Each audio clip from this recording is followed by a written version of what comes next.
What's poppin', Who Dat Nation? Happy Victory Saturday. It's your boy, Producer Trace. I'm back, and I'm on my another day off, getting you another video. We had 2 videos yesterday. We had a video today.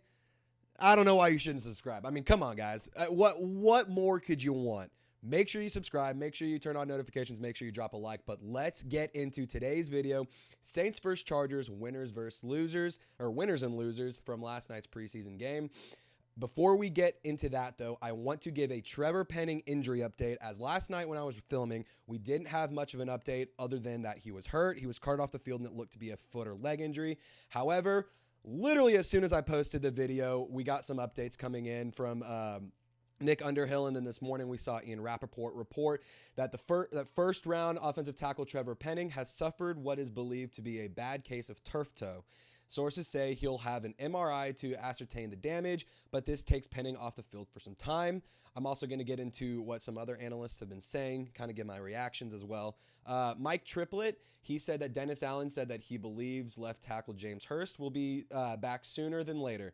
He didn't want to speculate on the significance of Trevor Penning's injury, but it sounds like they'll have at least one good option available. And by the way, this is all coming off of Twitter. We also can note that with backup Landon Young also hurt. The other healthy tackles on the roster are, Ryan Ramczyk and UDFA Lewis Kidd. That one came in from Jeff Duncan, I believe. Duncan also said that recovery times, this was kind of an interesting anecdote. Recovery times vary from player to player depending on the severity of the injury. Mark Ingram missed 6 games with turf toe in 2011. Ricky Williams, missed 4 games with a similar injury in 99. So, that's something that the Saints have had in the past. It's something that, every NFL team has dealt with in the past. But it is interesting to note that, we actually saw Mark Ingram have turf toe back in 2011, and, look at the career he went on to have. So, obviously, it's kind of, an unfortunate thing. I really, really hope that there's, nothing that makes it last more than 4 to 6 weeks or something. But anyway, I think that Penning will be okay in the long run. I think that this is obviously something to monitor, something to take care of, and something that the Saints need to take seriously. Don't rush it, but I think that Penning is going to be all right in the long run. So before we get into my winners and losers, let's go ahead and spam 70. Type 70. Wish Trevor Penning a speedy recovery. The easiest way to do that is dropping 70 down in the comments. That's his number that he's repping for the black and gold this season. And yeah, so without further ado, let's get into some winners and losers because 27-10 win. Feeling good, feeling confident, feeling like, we're on top of the world right now. I don't know about you, Who Dat Nation, but I feel like I'm on cloud 9 with this football team. And a big part of that is Jameis Winston, and he is my biggest winner from last night's game. Okay, so just listen to this stat line: 4 for 4 on 59 yards on the opening drive, which was 9 plays in total. So I'm going to break this down for each of his 4 passes. First pass, Jarvis Landry, 20-yard gain. Second pass, back to Jarvis for a 15-yard gain. Chris Olave for the third pass, 19-yard gain. Alvin Kamara for a 5-yard gain. I mean, he's got that mid ball. He can hit the dink and dunk for Alvin Kamara. Obviously, it's only 4 passes, so, you can't really judge a ton off of the short and intermediate game. But, I mean, he hit that. He was reading the field really well. He was hitting those mid-deep range passes to Olave and Jarvis Landry very easily. He looked very comfortable. He looked like he just, wanted to launch it downfield at times. But, with the decision-making and with his, smarter play style, then he's able to hit those checkdowns, hit the play that he should throw, not necessarily the one he wants to throw. And I remember Jameis Winston saying a quote that's something that Drew Brees taught him is make the smart throw, not the one that you want to throw or not the big throw. And I really, really loved what Jameis Winston had to say after the game during his post-game conference. He just said that he was grateful to be here about 4, 5, 6,000 times, if you will, in his 2-3 minute clip that I saw of his post game interview. I watched the whole thing, but just in like a short little span, I swear he said he was grateful and he was grateful for the opportunity and he wanted to be in New Orleans and he was excited to be here and excited to lead this team. And quite honestly, I think that is exactly the type of quarterback that New Orleans needs. Needless to say, I think that his attitude, his charisma, his swagger, everything just fits New Orleans. And it fits the style. It fits the boot. I couldn't imagine having somebody different as our quarterback. And, if he gets hurt, I have a ton of confidence in Andy Dalton. He went perfect in the preseason. I mean, he was a beast. The red rifle, the red rocket, whatever you want to call him, red rice and beans, I don't know, or red beans and rice, I don't know, man. We could call him whatever. I kind of like the red beans and rice thing now that he's in New Orleans. But anyway, the dude's a beast. He clearly knows what he's doing. He is the perfect guy to have on the sideline, holding the clipboard, talking to Jameis Winston after plays. So Jameis Winston, for that reason, is my biggest winner. Drop a like if you think that, if you're pumped to have Winston back. I mean, this is great news. He looks great. It's going to be such a fun season with him, guys.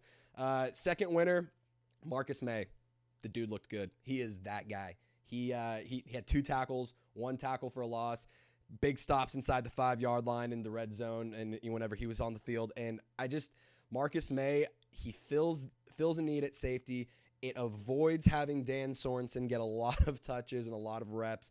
I love that Marcus May is fitting in. It doesn't look like he has any Achilles issues. I saw recently that his most recent court date for his DUI issues had been pushed back again. So that back to November, I believe November 11th, and I'll double check on the dates on that, and I'll have an actual firm report whenever there's more information coming out about that. But I do know that his court date got moved back, so the suspension that he will or that he will likely get is also getting pushed back. Saints and suspensions, pushed back is inevitable. It's great. Not really. We don't like suspensions here in New Orleans, but, what are you going to do? Third winner, Mark Ingram. I mean, my bad, guys. I didn't mean to shake you up like that, but, I mean, like I said last night, I think he silenced the haters. I think he silenced every critic that said he's washed up. I think he showed that he has a lot of spring in his step. I think he showed that he has a lot of fire. He has really nice patience. And he had a couple really good runs specifically where he waited for the hole to open up and then attacked it. And then if it wasn't there, he bounced into the next gap. And it just worked really, really well. Whenever we got Mark Ingram back whenever the Saints got Mark Ingram back from Houston after trading him to Baltimore a few years ago, I mean, that was one of those, oh my gosh, crazy homecoming moments. It felt so good to have him back. Mark Ingram, thank you. You're the dude. You're great. You're not washed. I'm so excited to see what you can do, man. This is going to be such a fun season with you and AK tearing it up. It's going to be just such a fun season, guys. Tony Jones Jr., I got to have some honorable mentions for winners because there's a lot more winners than losers. I'm going to go ahead and preface that. So Tony Jones Jr., 8 carries, 23 yards, 2 receptions for 12 yards. If you ask me, he's kind of locked in his spot as RB3. We haven't seen or heard much from Dwayne Washington. He's had some injury issues. We've seen Tony Jones Jr.'s production rise up. He's been getting looks on special teams. He's been getting looks in pass catching. He's been getting looks running the ball. He's blocking well. He's doing everything he needs to do. He's living up to his preseason legend name that we love to, call him. But I also think that he's doing a dang good job of proving that he deserves the RB3 spot. I love what I've seen out of Tony Jones Jr. I'm really excited to see what he can do, and I'm really hoping that whenever we get into the regular season, he can continue to build off of this great preseason he's had. Shout out to the Saints defense. Honorable mention there. First drive, 3 and out. Demario Davis had a sack. No question about it. He's still incredible. There's a reason he is one of the best linebackers in the league.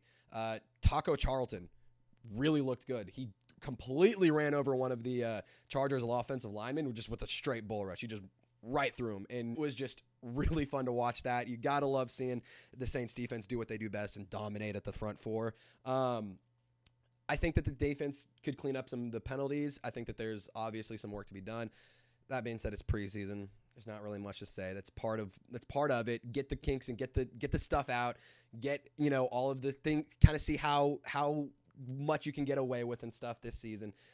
Get everything out. I think he'll be fine. Defense also forced a field goal at the end of the game in the fourth quarter. They ended up missing it.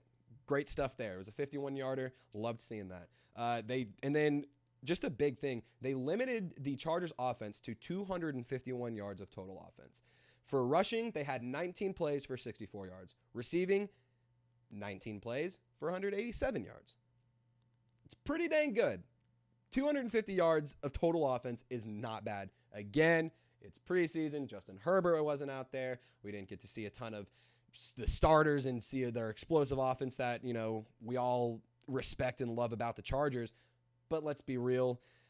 Defense won. The defense came to play. The defense showed up, and the defense did their job dang well. And also, kind of an interesting note, there was actually not a third down play until, I think, 5 minutes left of the second quarter, which I think is kind of crazy. Yeah, until 5 minutes into the second quarter, excuse me. Yeah, there was no offense. Neither offense had a third down play until 5 minutes into the second quarter. That just shows how good, the Saints were moving the ball, how much they held the ball, and Chargers, moved the ball somewhat well and then had a, turnover. But, it's whatever it happens. And that's football. Gotta love it. I will say, I think special teams, we're set. Special teams is going to be good. I really like what I'm seeing out of Blake Gillikin. I really like what I'm seeing out of Will Lutz. Gillikin, he had a nice little punt that was kind of a shorter field. Obviously, we saw him hit that 81-yard bomb that he had to get drug tested for, a random steroid test from the NFL, which was hilarious. But Blake Gillikin did a really nice job on a little short field. Great hang time, shot it straight up, landed it inside the 10-yard line, or inside the 20, I know for a fact. I'm pretty sure inside the 10, and managed to give the Chargers a long field, which love to see that. Just real quick, I'm going to run through my losers because there's only two of them, guys. First loser, Trevor Penning. Obviously, it's hard to make a case for somebody to be a winner if they get hurt in a preseason game.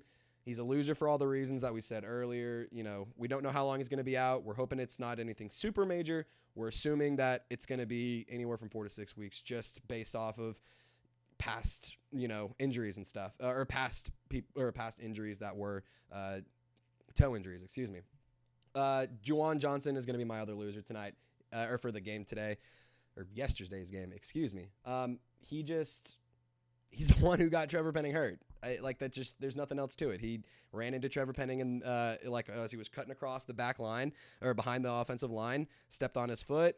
That's ultimately what got Trevor Penning hurt, and that's what led to the turf toe. And that stinks. The tight end room is going to have some very tough cuts because Lucas Kroll looks good. We still got we still got Nick Vannett and Adam Troutman on the roster. You still got Juwan Johnson, who's looked good. He's put on a lot of weight. He has shown some nice things in training camp and in the preseason. The tight end room is gonna be kind of tough to make some cuts. I'm not even gonna lie. And you also have Taysom Hill, obviously, and he's a lock. You know that for a fact, but not everybody is on that roster. So that's kind of my winners and losers. Just again, real quick, my winners, I'm gonna say Jameis Winston, Mark Ingram, and Marcus May. My two losers are going to be Trevor Penning, Juwan Johnson, with honorable mentions of winners going to the special teams, the defense, and Tony Jones Jr. Final thoughts before I let you guys get out of here. There really wasn't much to be disappointed with yesterday. The team looks great. I loved seeing some of the starters out there getting some reps. I loved seeing Demario Davis get out there and get some reps with the starting defense and with some of those guys. I really like seeing Tyrann Mathieu getting out there and getting a lot of reps. Marcus May. It just all works really, really well when getting communication and building that chemistry that the Saints defense is known to have very, very well. I just love the fact that they're getting the reps. They're getting the time together. They are clearly a very strong and cohesive unit. They're very clearly a strong team and a very talented defense. And this defense is going to be so much fun to watch. I love the offense, but I can't help but say I think I'm more excited to watch the defense because it's just going to be so dominant and so fun to watch and so explosive. Shout out Andy Dalton, perfect in the preseason. Red beans and rice. He's going to be a baller. He's going to be great. I honestly wouldn't want to have another backup right now. As a veteran, there's younger backups and stuff that, maybe have a little bit more value or whatever, but I don't think people necessarily value a veteran presence that can hold the clipboard, hold the iPad, and kind of share what they're seeing, what they're thinking, with their starting quarterback. I don't think that's valued enough. And I think that Andy Dalton is one of the best quarterbacks to do that for the Saints offense. And also shout out Marquez Callaway. Obviously that catch should have been a touchdown yesterday. I had my rant. I'm not going to get back into it, but I think that should have been a catch and a touchdown. Obviously, it was ruled a catch, but the ball awareness is crazy. I'm really, really excited to see what he can do with less pressure of not being, wide receiver 1, 2. I'm excited to see him be wide receiver 4, 5. I think that he's going to be really, really talented. He's not going to be wide receiver 5 now that I say it out loud. He's going to be 4 more than likely behind Olave, Jarvis, and MT if he comes back and he's playing most of the season. So yeah, guys, before I get out of here, I just want to ask one final question. Who impressed you the most versus the Chargers? For me, I have to say Jameis Winston. I figured we'd see a little bit of slowness from him, a little bit of, kind of hesitant, or him being hesitant, or him being a little nervous in the pocket, but he came on the field, he went out there, and he conquered. He did a dang good job. He was perfect. Jameis Winston is my biggest winner. So, guys, before I head out of here, one more reminder, drop a like, subscribe, turn on notifications, and Who Dat Nation, stay golden. And before you guys get out of here, if you enjoyed today's video, check out these two right here. Well, this one's one of our most recent, as well as this one. We worked on these really, really hard, so let us know what you guys think. Don't forget to drop a like on those as well. Be sure to hit this button right here to subscribe for more Saints news, rumors, updates, and coverage all season long.